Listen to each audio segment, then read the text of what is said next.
Hey everybody, and I hope that you are having a splendid Saturday. For those of you in the Southern Hemisphere with me, I hope you have enjoyed your day. And for those of you in the Northern Hemisphere, I hope you are having a wonderful start to your day.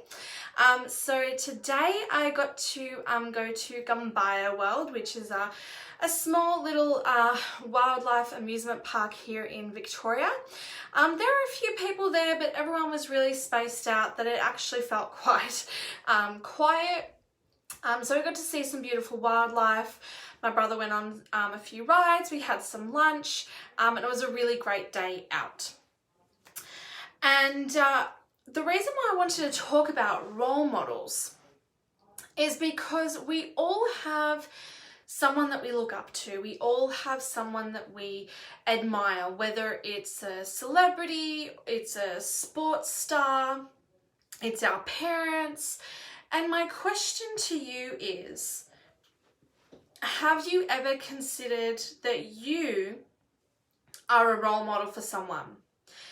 Now, there are people in your life that are going to be a role model of what to do with your life. And there's going to be people in your life that are role models of what not to do with your life. And for me, my question to you is, are you a role model for yourself? Do you look up to yourself? Are you someone that you inspire yourself, you motivate yourself? Are you someone that you know people look up to you and people want to follow in your footsteps? They want to, follow in your career success, or they want to, follow your home styling, or they want to dress how you dress, or they want to do their hair like you do your hair. I mean, goodness, in the 90s, everyone wanted Jennifer Aniston's hairstyle when she was in Friends. Like, hairstylists had the Rachel as a type of hairstyle that people would come in and say, oh, I want the Rachel look.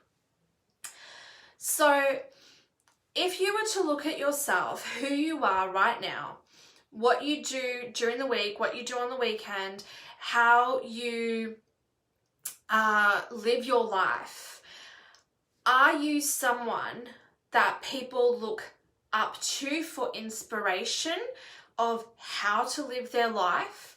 Or are you the cautionary tale of what not to do?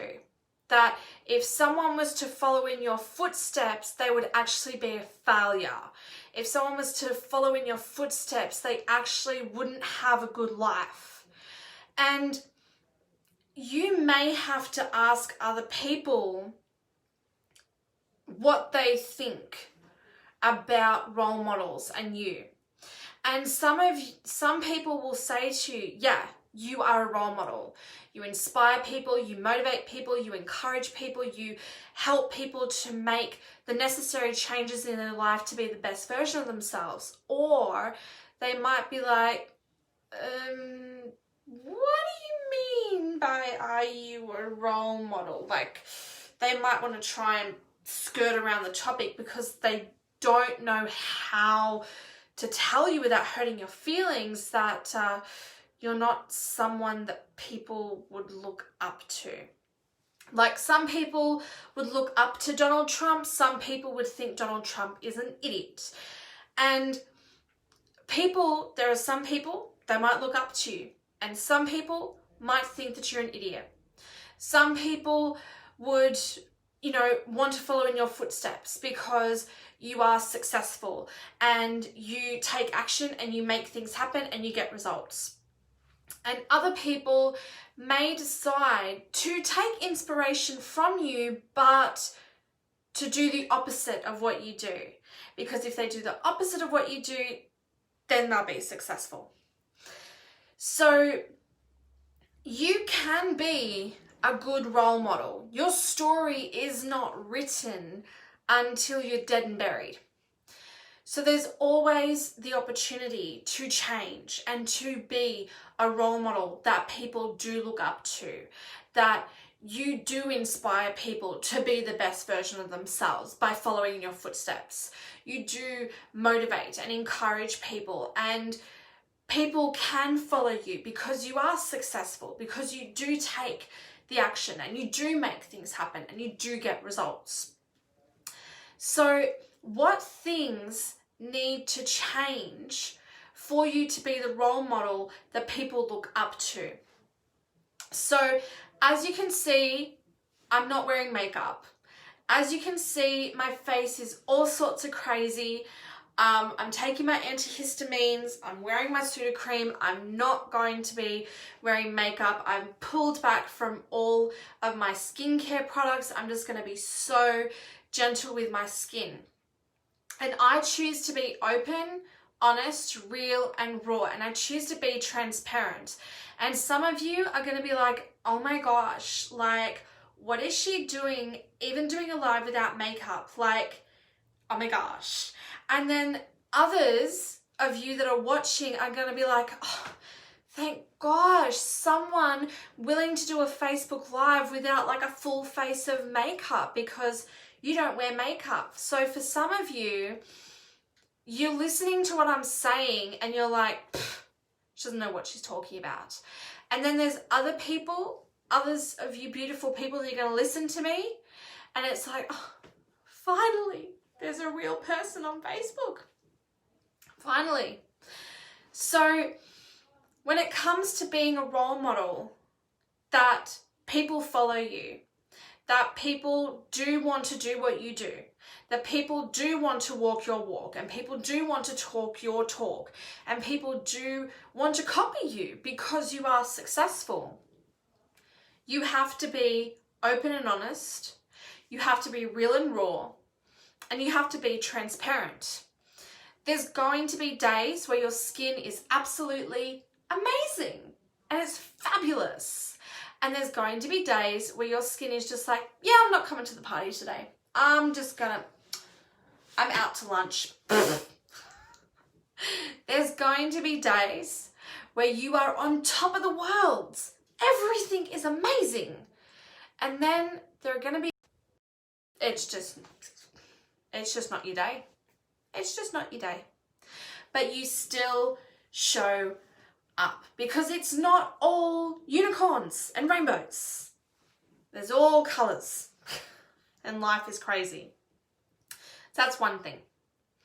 Another thing is, do you have a morning routine that sets you up to have an incredible day? That you have energy the whole day through. You have a really long fuse when it comes to your temper. It takes a lot to stress you out. It takes a lot to make you anxious and nervous. And you have had an incredibly productive day because of your morning routine. And you have an incredible nighttime routine that allows you to decompress and rest and recharge so that you're an Energizer Bunny the next day. So thinking of things that you need to incorporate into your morning routine and things that you need to incorporate into your evening routine to set you up for success. That's another aspect that you can do. Now, there is someone that you look up to. You have a role model. It's an actor, or it's a singer, or it's a dancer, or it's a politician, or it's a sportsman, or it's a sportswoman, or it's your next door neighbor, or it's, one of your parents, or it's a sibling. What are they doing in their life that makes you look up to them? What are they doing in their life that you want to walk their walk? You want to talk their talk? And if they've got a memoir, read it. If they've got a podcast, listen to it. If they've got a YouTube channel, watch it and really learn from them. Do they have a morning routine? Do they have an evening routine? Do they read books? Do they do meditation? Do they exercise? Are they on top of their nutrition? Do they make time for family? Do they make time for friends? Do they prioritize their life? Do they live by a schedule? What things are they doing that sets them up for success that you've dropped the ball on, because you may not have even realized that that was a tool for success. I've been doing Eric Worre's 7-day recruiting challenge, and today was day 3. And each guest that he has had on presenting, as well as himself, has given us actual content to post that people are actually liking on, that people are actually commenting on, that we're able to actually have conversations and get to a whole nother level of our friendships with those people. They are giving us actual language that actually works. It's not salesy, it's not network marketing, it's actually really genuine. And they've given us the template, and then they've shown us how to make it truly us. So it's a really genuine message. So I'm really looking up to these people, because these people, they are who I want to be. They're earning what I want to be earning. They are living my dream life as their reality. So I'm going to listen to them. I'm going to do what they tell me to do. I'm going to follow through how they follow through. I'm going to follow up how they follow up. And I'm going to make what they do my second nature and a part of how I do my life, to level myself up to being a more effective empowerment coach, but also to be a more effective role model. Because yes, there might be people in my atmosphere that for whatever reason, I'm the role model of what not to do with their life. Okay, take from my life whatever you will, as long as you are the best, happiest, healthiest version of yourself, you're welcome. And then there are other people that you want to walk my walk. You want to talk my talk, because you connect with my energy, you connect with my passion, and every bit of content that I drop is really valuable to you, and you've been able to implement it into your life. And slowly and surely you are becoming the best version of yourself, and you are having an empowered transformation, and you're improving your confidence, you're improving your self-esteem, you're improving your attitude and your behavior and how you hold yourself, and people around you can see that there's something changing, there's something incredible going on for you. So really look to your role models, because you want to be like them, and what are they doing that you're missing? And also, you yourself have role models of, if I don't do what they do, I'm going to be successful. If I don't copy them, I'm going to be successful. So your role models of what not to do with your life,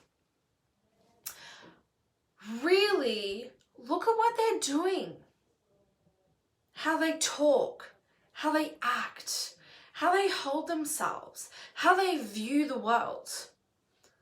They're pessimistic, they're negative, their glass is always half empty or it's bone dry. The world is on their shoulders. Life is just... How are they acting? And what is the opposite of that behavior? So when someone's being negative, you're positive. When someone's being pessimistic, you're optimistic. When someone is cup is half empty or bone dry, your cup is overflowing. When someone is an energy drainer, you are an energy giver. So from the role models that you want to be, what are they doing that you need to incorporate into your life? And the role models that you don't want to be like them, what do you need to push out of your life? So do they scroll Facebook all day? Do they scroll Instagram all day? Do they, binge watch a whole TV show or movies all day? Do they just lounge around?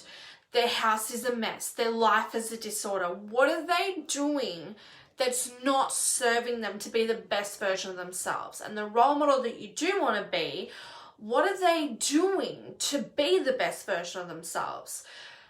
Have they sorted out their budget and their finances, that they have a chef to keep on top of their nutrition?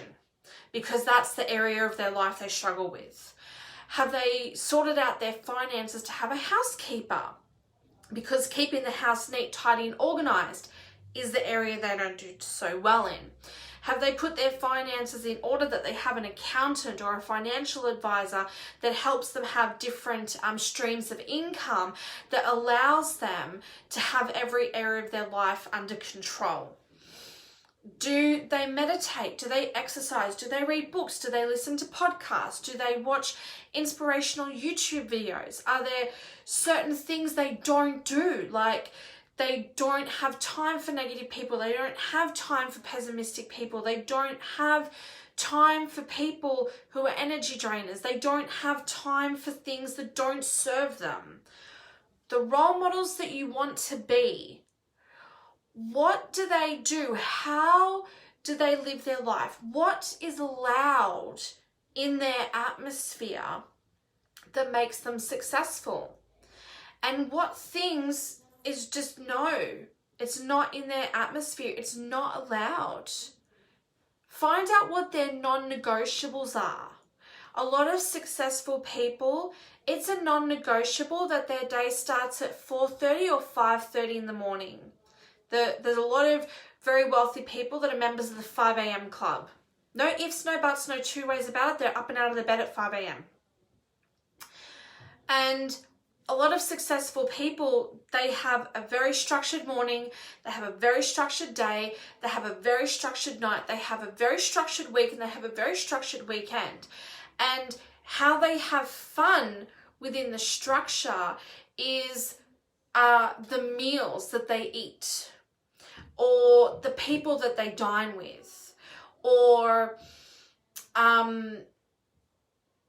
what they do for fun. But they have a structure.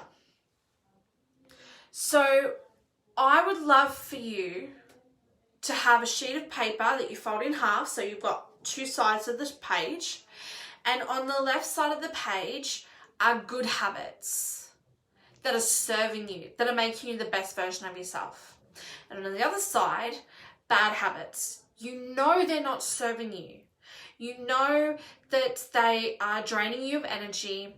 You know that they are not making you money. You know they don't make you happy or joyful or content or fulfilled or satisfied. They are not making you the best, happiest, healthiest version of yourself. Now, some of the negative things on the list, the cons, you have the good habits over here, so you know how to counteract them. But for some things, you're going to have to create the good habit to get rid of the bad habit. And it's always going to be a work in progress. You will never get to the point where you have no bad habits. That's impossible. You might start with having 20 bad habits, and you might get it down to just 2. You've just got 2 bad habits that you can't shake.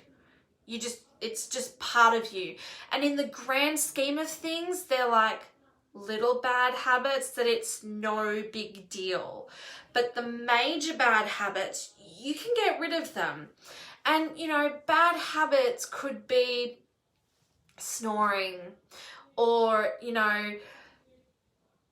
your day doesn't finish until you've had a boysenberry ice cream, or your day doesn't finish until you've had a Scotch and Coke. Like, there's habits that they don't serve you, but it's not the end of the world.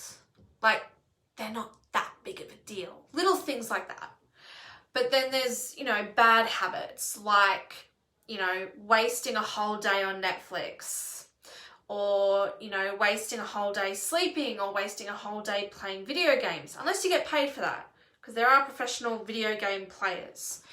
But if you're not getting paid for it, it's a waste. So I need you to go through that process. Now, if you write out your list and you're like, Amy, I don't know what the opposite of the good habit is. I don't know if this is a major bad habit I need to kick, or it's, one of those little bad habits you told me is not a big deal. Reach out to me. Send me a message and say, Amy, I'm struggling with these 5 habits. I don't know what category these 5 habits fall into. Can you please tell me what, are these 5, major bad habits? Are 3 of them major and 2 of them are like little itty bitty ones? Hey, Natalie. If you get stuck on the opposite of the bad habits, reach out to me. Some of them I'll know right away. Yep, that is a major bad habit and this is how you break it, or that's not bad in the grand scheme of things. This is what we can do to make it a little bad habit, not a big bad habit. And for some things, it might be a major habit, a major bad habit, because you do it all the time and that's not serving you. But with the major bad habit, maybe instead of doing it every day, if you did it once a day or once a week, it would go from being a major bad habit to a minor bad habit. And then you might get to a point that bad habit, it's something you do once a month. And, that might be that once a month you have to have a McDonald's cheeseburger and 10 chicken nuggets. Once a month. Like, once a month you have to have McDonald's. Just, instead of having that 2 or 3 times a week, you have it once a week and then once a fortnight and then once a month. And I think having McDonald's once a month is not the end of the world. I think having McDonald's 2 to 3 times a week is an issue. But having it once a month, I don't think that's the end of the world. So it's little things like that.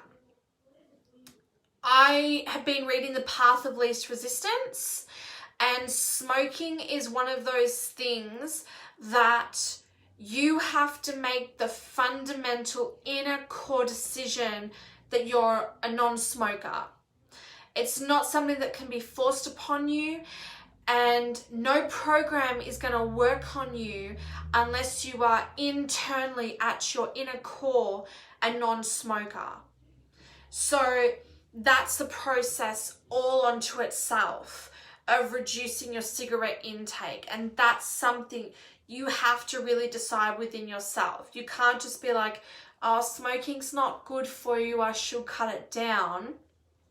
You have to, at your core, I don't smoke. I don't smoke. And you have to believe that in your inner core. I'm not a smoker. I'm not a smoker. I don't like cigarettes. They do nothing for me. But that has to be your inner core. If you're just doing it because, you're the only person in your family that smokes, or it's, costing the family budget, you're not going to quit.